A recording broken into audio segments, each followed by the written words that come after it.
pamer, alhaakumut takatsur. Saya tidak salahkan Pak, ada artis beli mobil banyak betul, dengan harga yang mahal-mahal. Duit-duit dia, tapi yang salah dia pamer. Di tengah kondisi yang sulit seperti ini. Ada artis beli bathtub sampai 3 miliar, subhanallah. Sedangkan kita mandi cuma pakai bak ember doang. Nah dia pakai bathtub yang 3 miliar. Silahkan duit-duit dia, mau-maunya dia. Tapi yang salah mengapa dia pamerkan? Ada yang nginep di hotel semalam sampai 150 juta, 300 juta. Silahkan duit-duit dia. Tapi apa gunanya dipamerkan? Jangan memamerkan perut kenyang di samping orang yang lapar. Jangan pamer kesehatan di dekat orang yang sakit. Jangan pamer kekayaan di tengah-tengah orang miskin. Jangan pamer kemesraan dekat orang jomblo. Setuju nggak kira-kira? Ini mohon maaf yang jomblo-jomblo ya. Makanya bapak-bapak sama bini jangan mesra banget kalau depan orang jomblo, itu sakit hatinya. Sakitnya tuh di sini ya. Rasanya nggak enak. Karena memang ini bahaya sekali ketika kita hidup pamer-pameran. Apalagi hidupnya panas-panasan. Yang terpenting sekarang ini adalah bagaimana kepedulian kita dengan sesama. Makanya Syekh Abdul Qadir Al-Jailani berkata, orang kaya sesuap nasi yang engkau masukkan ke dalam perut orang yang lapar itu lebih baik daripada membangun 1000 masjid.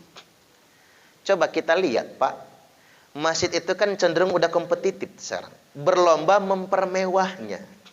Sayang betul ya, duit beratus juta, bermiliar-miliar kas masjid, cuman bangun fisik masjid. Sayang banget menurut saya. Walaupun ya tidak ada yang sia-sia. Yang bikin sayang tuh keramik udah bagus. Karena trennya bukan keramik tapi granit, congkel ganti granit. Kan sayang. Gimana dulu zaman Nabi lantainya cuma dari pasir. Sekarang kok kita ini merasa congkel keramik ganti granit. Granitnya warna polos, ada yang model baru. Yang punya motifnya congkel lagi ganti motif baru. Dindingnya sudah di wallpaper bagus, pengen di granit yang bagus. Bongkar pasang. Sedangkan guru ngaji aja kembang kempis itu. Coba kata saya, uang kas masjid ini kan uang jamaah. Buat kesejahteraan guru ngaji, bagus itu. Buat anak-anak TPA yang yatim-yatim ini. Kita nih jangan sampai kehilangan dimensi populisnya. Dimensi kepedulian sosialnya. Karena begini, Nabi sudah ingatkan itu, la taqumus sa'ah hatta yatabahan nasu fil masajid. Tidak terjadi hari kiamat kata Nabi, sehingganya manusia itu berlomba-lomba mempermewah masjid. Tuh Nabi sindir kita Pak. Nabi nggak suka sebetulnya kalau kita ini hanya fokus kepada mempermewah masjid. Tapi yang terpenting itu memakmurkan masjid, dan bisa nggak masjid itu punya efek sosial. Bagaimana masjid mensejahterakan lingkungan, mengatasi fakir miskin, mengatasi anak yatim. Luar biasa. Kita tuh punya gerakan serbu Pak. Gerakan sedekah 1000 sehari. Berbasis majelis taklim. Gerakan serbu kita itu. 4 program kita itu. Dan itu bikin saya bahagia. 1 program konsumtif namanya. Program konsumtif ini lansia-lansia yang oleh anaknya itu nggak diurus lagi. Nah, kita kasih santunan konsumtif, baik berupa makanan, sembako, maupun uang tunai. Untuk dia jajan, untuk dia berobat. Termasuk yang sakit-sakit, termasuk darurat operasi. Yang kemarin yang tumor perut ya, kita operasi, perawatan sekian bulan, kemudian meninggal dunia. Meninggalnya ajal. Kemudian ada program produktif, itu modal usaha. Walaupun modal usaha ini untuk tahun ini lagi dipending oleh kita. Karena rata-rata duafa fakir miskin yang kita modali usahanya bangkrut semua. Kenapa bangkrut? Orang nggak bisa dagang, kita kasih modal dagang, ya bangkrut lah. Karena ngapa? Jualan seminggu nggak laku, lakunya dikit langsung melempem. Karena bukan mental pedagang kan. Akhirnya mubadir begitu saja. Tapi nggak ada yang mubadir lah. kita sudah berupaya. Yang nomor 3 itu ada program kualitatif, biaya sekolah. Nah ini kayak anak-anak yatim binaan kita itu banyak Pak, ada ratusan kita. Anak yatim binaan kita, sampai itu Raihan itu kakaknya itu kuliah di ITERA, dibiayai pakai gerakan serbu. Kakaknya Raihan itu yang paling tua.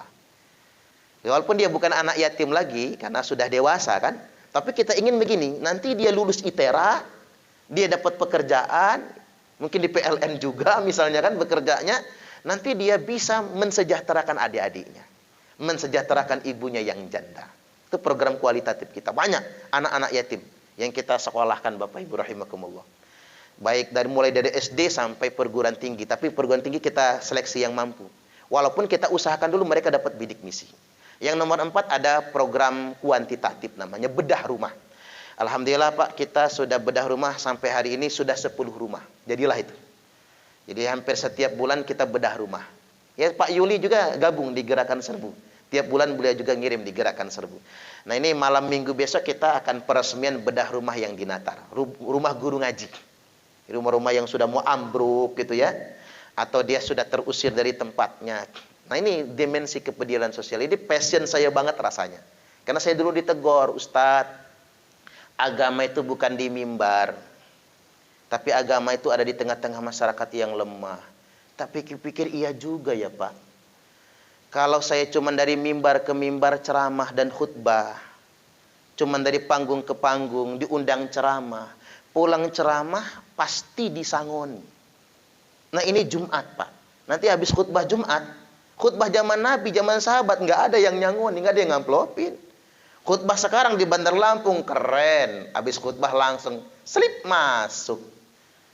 Ini pulang ceramah dari sini nih, pasti disangoni kan? Subhanallah. Pasti disangoni, nggak disangoni, nanti ada yang nganter ke rumah. Pasti itu, nggak mungkin enggak kan? Artinya sedemikian rupa.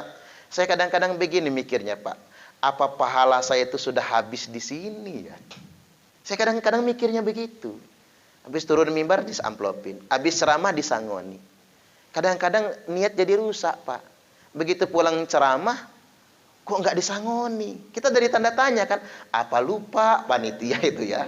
Mulai nunggu WhatsApp-nya, ada WA-nya nggak ya? Ngingetin. Mohon maaf Pak Ustadz, ada yang lupa. Nah mulai rusak akidah. Makanya jihad sebenarnya penceramah bukan pas ceramahnya, bukan.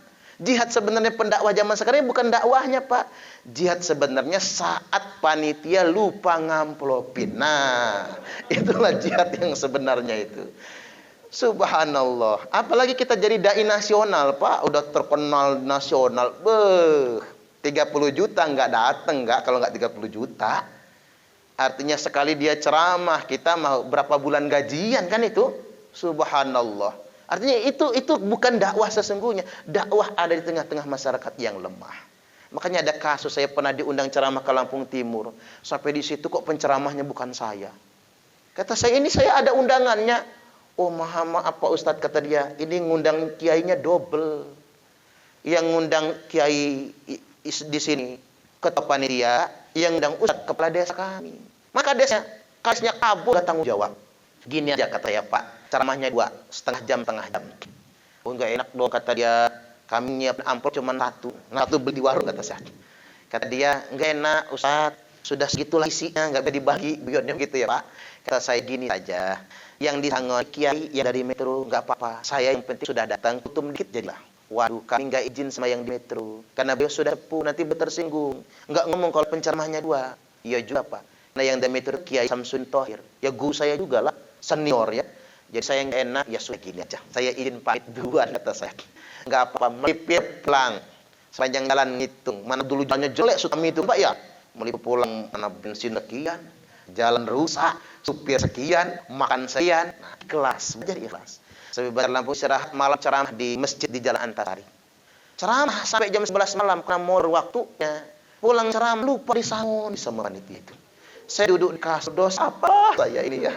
Ke Lampung Timur nggak jadi ceramah di Antasari nggak sangoni. Sampai besok pagi panitia nggak ingat, sampai detik ini nggak ingat panitia itu. Allahu Akbar.